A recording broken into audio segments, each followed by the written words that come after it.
کی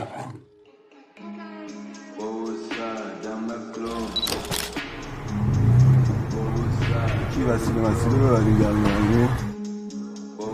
نه بابا آمارشون دارم بچه محلم خیلی خونه خلوت هم اصلا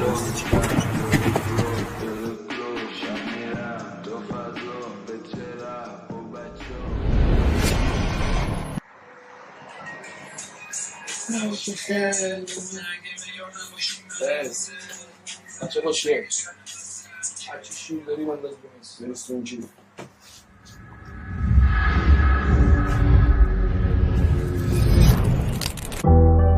داره محل ماشی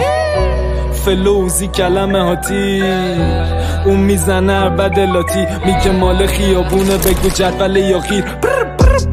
باشم میگه نه میگم بده میگه لشه میگه به چی تو رپ $1,000,000 که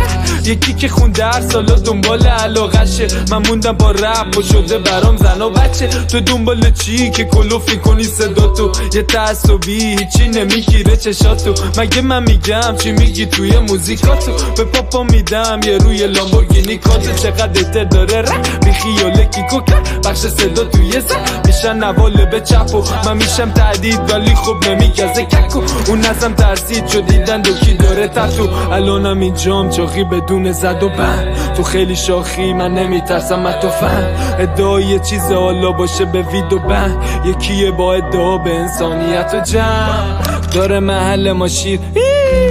فلوزی کلمه هاتی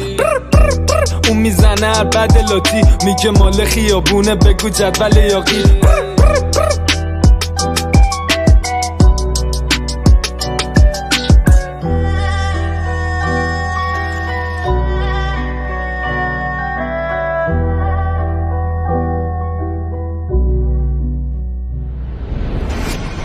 سره رو چجوریه داستانش حال مالش بد نشه بیفته رو دست رو داشتی من یه پروپوفول بهش زدم این تو صبح دیگه اصلا تکونم نمیخوره خیالت راحت